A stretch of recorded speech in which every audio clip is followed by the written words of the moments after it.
As an ambitious, high achieving woman who's trying to optimize her performance, I don't need to tell you about rest and recovery and how it supports high performance. What I want to offer you today is some different way of thinking about rest and recovery that isn't about data. It isn't about the things that you already know. It's a new perspective.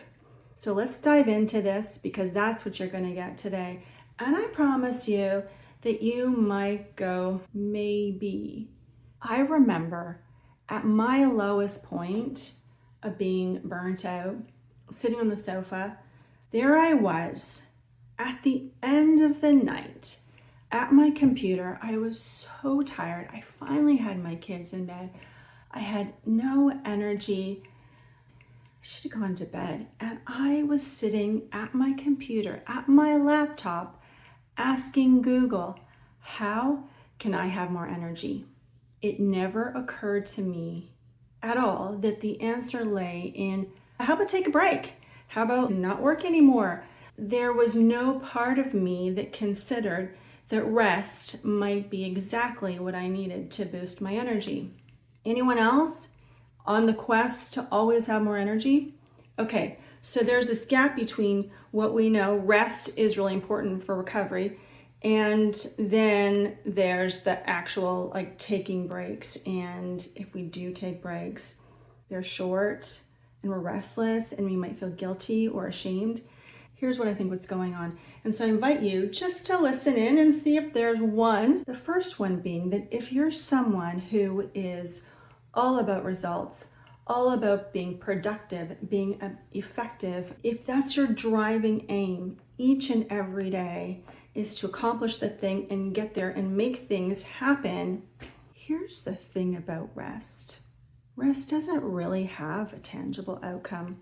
So when we're tired, if that's our prevailing mindset, it doesn't feel like rest is really going to get us any further, because there's nothing that we can touch or measure in that moment.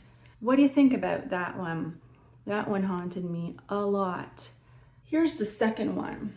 If you are all about commitment, if you are all about being all in and who you are is this all or nothing, every part of you is up for the challenge. Here's the thing, is that rest may symbolize that you're not committed. It certainly does for some people in my life. That taking a break might suggest that you're not really all in. What? It means that when you're thinking about taking a break, you might have this, is this a sign of me not caring or me not being committed? That's another one that haunted me, that this thought that I could even take a break, does that mean that I'm not really all about this? It really planted the seed of doubt. So tell me what you think about that one.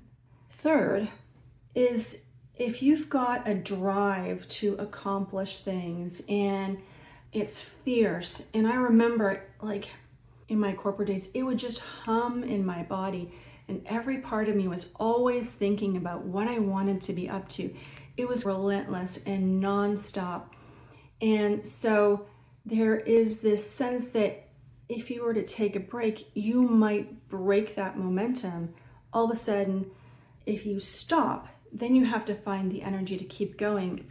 And I often wondered, if I took a long break or even a long vacation, would I really come back to the work?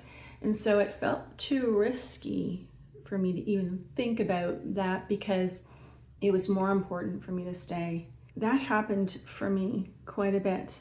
Now, if any of those resonate, I'd invite you just to pick one. Pick one that you want to get curious about so that you can, the next time you take a break, you can actually say, okay, what else is going on here? If you're feeling guilty or like you shouldn't be doing the thing, just check in and say, what is it that's going on under the hood here? And see if any of these little conflicts, these little gaps are at play. And if you can do that, then maybe, just maybe at some point, you'll be able to take a break and say, you know what? I'm super committed and I'm taking a break and I've got a really strong ambition and I'm just taking a break. I'm all about results and I'm taking a break. So hopefully that can be useful to you as you think about building more recovery in. And tomorrow, this is the question that we're going to be up to. How do you feel about saying no to extra commitments? That's tomorrow's question. If you're up for this journey, we are completing day 4 of 30. Would love to have you around. Please subscribe to the channel. And if there's something you want me to jam on as it relates to burnout, I'd love to know. Pop in the comments and we'll chat all about it. Take good care.